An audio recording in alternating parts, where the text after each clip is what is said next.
Myriam El Hadj, dans votre film, 3 habitants de Beyrouth tentent de survivre. Il y a Georges, vétéran hanté par le passé et la guerre civile dévastatrice et fratricide. Il y a Joumana, militante candidate à la députation. Il y a Perladjo, artiste engagé. On regarde la bande-annonce.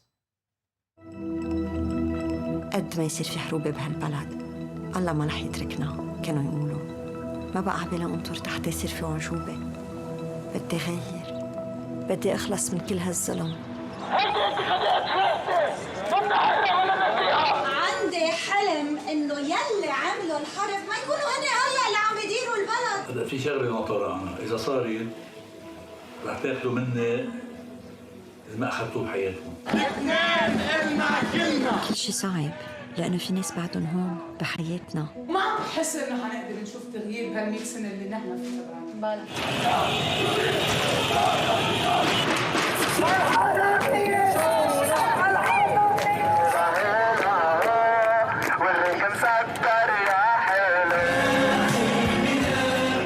شوف الثوار برا سواء الثوار كيف لما اجي انا تقدير كل هول بيعملوا ثورات كلها كانوا نحن الثورة الشعبية ونحن الثورة الشعبية وإن الحرب الأهلية. الحلم انه بس مين قتل بيي بس عم يسألني كل يوم مين قتل بابا. كنا عايشين ترومة حرب أهلية اللي نحن مش فاهمينها اليوم. ما بقى أنا بدي أحمل لهم ترومتهم، هن بدهم يحملوا لي ترومة اليوم اللي عايشونا فيها اليوم واللي رح يعيشوا أولادنا فيها. هيدي السنة مصيرية، هيدي السنة يا بتصنعنا يا بتدمرنا.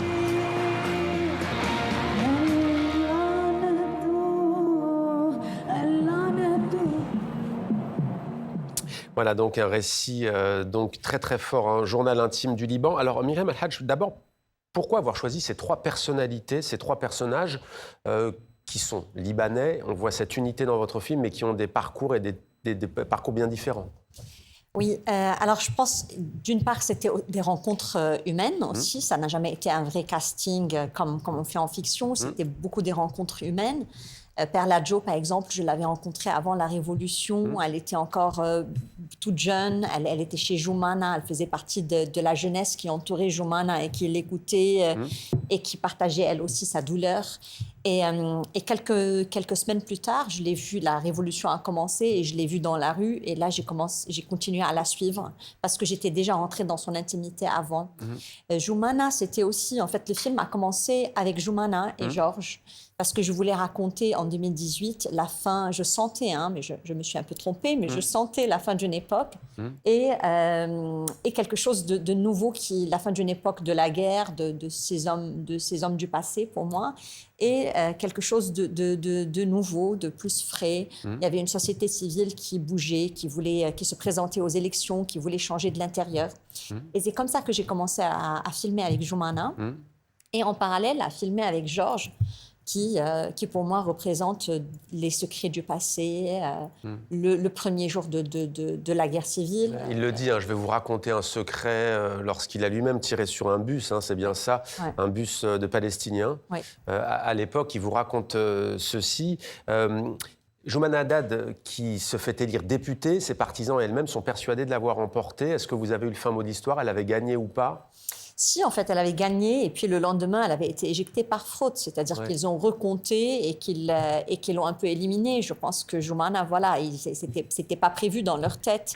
Puis ils ont mis quelqu'un qu'on connaissait pas, et voilà. Après, elle a continué à lutter un petit moment pour reprendre sa place, mais c'était déjà fait. Capter l'âme d'un pays meurtri, c'était votre démarche, un projet au long cours, on l'a dit, commençant en 2018, mais il y a donc eu la révolte qui a commencé, la révolution, le 17 octobre 2019. Ensuite, il y a la pandémie de Covid-19 qui vient tout paralyser, la crise économique et financière. Rappelons que 80% des Libanais et des Libanaises vivent sous le seuil de pauvreté. C'était le cas en 2022. On imagine qu'aujourd'hui, 2025, ça n'a pas grandement changé. Puis ensuite, l'explosion du port de Beyrouth le 4 août 2020. Ça fait 5 ans, le mois d'août dernier. Et la guerre entre l'armée israélienne et le Hezbollah.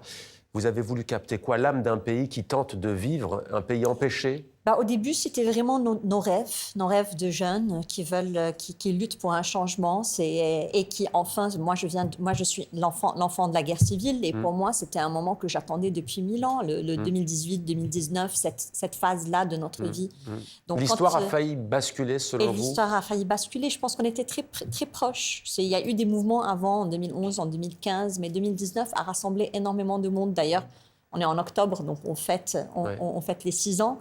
Et on n'en parle plus parce qu'il y a eu tellement d'événements après. Mais c'est vrai que l'histoire, on était très proches. Arthur Sarrazin, vous êtes basé à Beyrouth. Vous avez couvert effectivement toutes les tragédies que l'on évoque ici sur ce plateau. Vous êtes d'accord, 2019, 17 octobre, quelles que soient les classes sociales, on a vu dans la rue des jeunes, des moins jeunes, pour dire à la classe politique, ça suffit, on en a marre, rendez l'argent. Il y avait ce mouvement You Sting, vous puez notamment.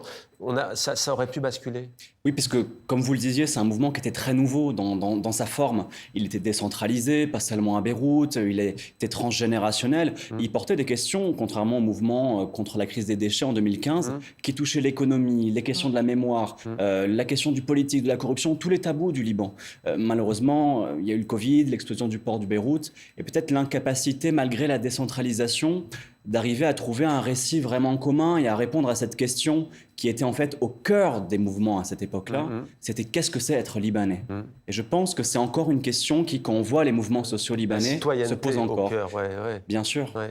Et Georges, d'ailleurs, vous dit, qui a connu cette guerre civile et qui a été un combattant dans cette guerre civile, dit aux jeunes, mais vous voulez quoi? Vous n'avez pas de représentant, vous n'avez pas de leader. Ça, c'est une question qu'on pose souvent, y compris à travers les mouvements Gen Z aujourd'hui dans le monde, Gen Z, Gen Z.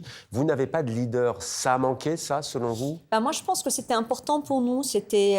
On sortait en fait de plusieurs années de leaders et de pères. On a des pères dans nos communautés différentes, et on en avait marre. Et c'était vraiment une vraie revendication quand on disait on ne voulait pas de leader.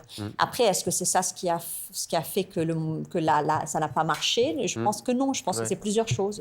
Et il y a ce témoignage très fort, on ne raconte pas tout, mais d'un homme qui a perdu son fils dans l'explosion du port et qui s'adresse en leur disant « Soyez maudits » et qui parle de Michel Aoun, d'Hassan Nasrallah, de Rafik Hariri. Il cite toute la classe politique, transconfessionnelle ou autre, en leur disant « Voilà ce que vous avez fait ». On voit d'ailleurs cette affiche, le gouvernement a fait ceci, cette affiche en anglais. Juste une question aussi tout de même sur les moments d'espoir voilà, l'artiste, elle vous dit à un moment donné, Perla Joe, il y a une fatigue, à quoi bon? Jouman Haddad le dit, mais en fait ça change, ça fluctue. C'est ça que vous arrivez très bien à capter aussi, la fatigue, à la fois la combativité, mais aussi la fatigue. Je pense que c'est un peu notre âme, c'est-à-dire tant qu'on est vivant, on va rebondir et on va se réinventer. Et mon film, qui a commencé avec cette lueur d'espoir, nos désirs de changement, finit par raconter des êtres humains qui se transforment, qui s'adaptent et se réinventent. Et se réinventent, et qui demandent tout simplement à vivre dans leur pays, dans la dignité.